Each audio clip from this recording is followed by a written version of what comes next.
Hey, what's going on, guys? It's me, Jedi. So for the past couple days, I've been getting a lot of DMs about my favorite restaurants.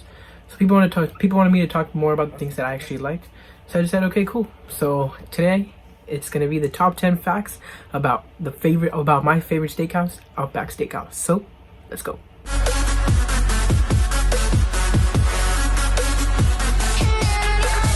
Alright, so before we get into it, Outback Steakhouse, if you don't know, if you live in different areas, in the US, we do have a lot of Outback Steakhouses, and it's basically like a huge steakhouse where you get steak, seafood, and a bunch of other cool stuff. And it's like a really famous restaurant, and it's very like Australian based, and a lot of people like going there, including myself, and I definitely love it. So anytime I have a special occasion, just go to Outback Steakhouse. So Outback Steakhouse is just a restaurant, it's nothing too like grand or anything. So I'm just gonna be giving you guys 10 quick tips. Alright, so number 1. So the founders of Outback never actually went to Australia. Even though anything you find there is very Australian based and they have a lot of Australian names for them, the founders never actually went to Australia, and they just really liked the whole idea of creating a steakhouse that's Australian based. So they just went with it, but they didn't actually go to Australia, or they weren't like Australian bound in any way. This one's probably like one of the best ones compared to taste. The reason is because the spices that they blend actually contain 17 different spices, and that's the reason that you get like a lot of variety in their taste, and it doesn't just always taste the same as the other steakhouses. And of course, a lot of people have different choices in their sauce, but most of the popular ones combine 17 different spices that are made together in a mixture. That's why they taste so good. Alright, so then Outback Steakhouse is not the same everywhere. So with many other fast food restaurants, we know that, well, first of all, we're going to talk about fast food restaurants separately, but for example, if we're going to take on like one of the most popular ones, McDonald's, we know that it's different in different places. Like for example, China, Japan, India, and the US all have a like completely different variety in the food that they have. And the same thing goes on with Outback. So regionally, it does differ. Like the closer you get to the coast, they add more lobster-based stuff, and then the further you are from the coast, the more, you know, land animals, like the more like beef and pork, and more like farmed fish like salmon that you actually get there. So it definitely differs like regionally, so it's not just like the same everywhere.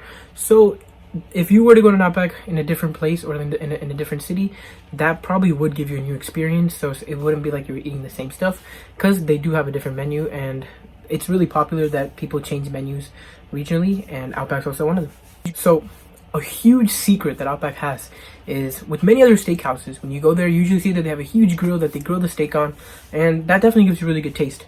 But one of the main reasons that people love Outback is because it's actually like girdled and it's not grilled. So the difference between girdled and grilled is very simple.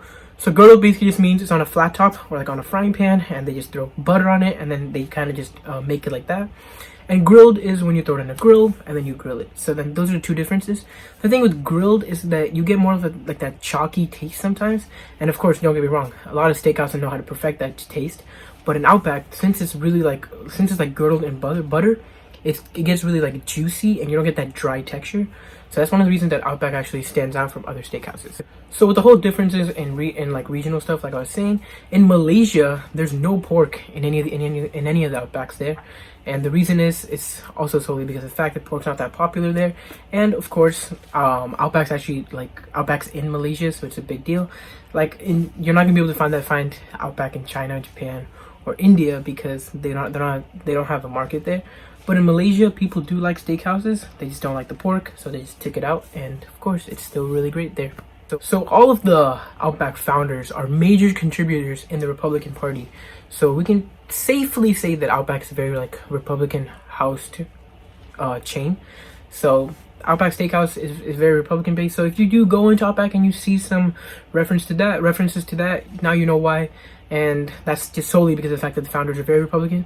But if you go in some of the Democratic states, like for example in California and like other states, you're not going to be able to find that many of the Republican like memorabilia around. But if you definitely go to states that are very like hard Republican based, you're definitely going to find a bunch of Republican memorabilia. And if you're ever wondering like, man, why is there so much Republican memorabilia?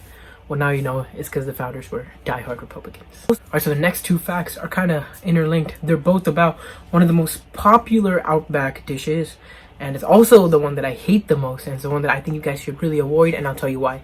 So it's the Bloomin Onion. So the Bloomin Onion, it's like probably the most popular one, and a lot of people like it. And I'll put a picture right there, but it looks really good, but in reality it's not the greatest, and it's very unhealthy because the fact that the way that they make it, and it's all crispy.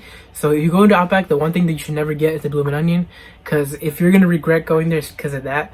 And if you're gonna go to Outback, just avoid the Bloomin' Onion because it's not the healthiest choice. So the NASCAR driver Kevin Harvick, he's a really huge NASCAR driver, but he's actually been sponsored by Outback. So then what Outback does is whenever he wins a major race, the Monday following the race, they give free Bloomin' Onions to pretty much anybody who goes to Outback. So make sure you guys watch out for that.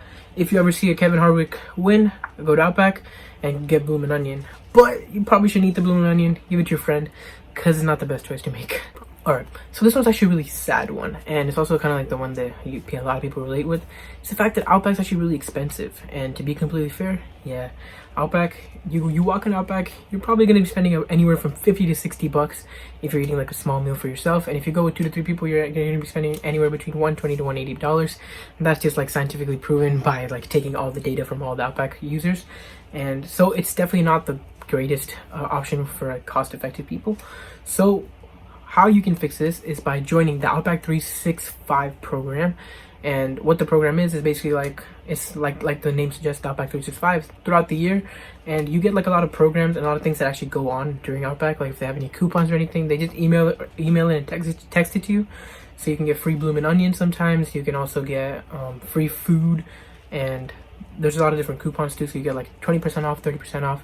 So definitely joining that is very great. I'm in that program right now, so if you were to join it, I would recommend you guys to do that, and it's going to really help you out, and it really helped me save a lot of money whenever I go there. So it's really beneficial to you if you do like going Outback. Last but not least, so Outback actually has the longest active Super Bowl sponsorship. So most of the Super Bowl games, Outback of course sponsors them. And Outback is a huge fan of football, as you can tell, because they do have the longest active sponsorship.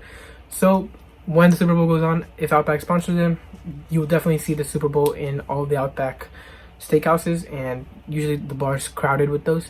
So a great place to go watch the Super Bowl or any other football games that are sponsored by Outback is to just go to Outback. So all in all, just going to Outback is really fun, and the food there is great. Alright guys, so that's it for the facts. I'm gonna give you guys a quick short tidbit about my opinion of Outback.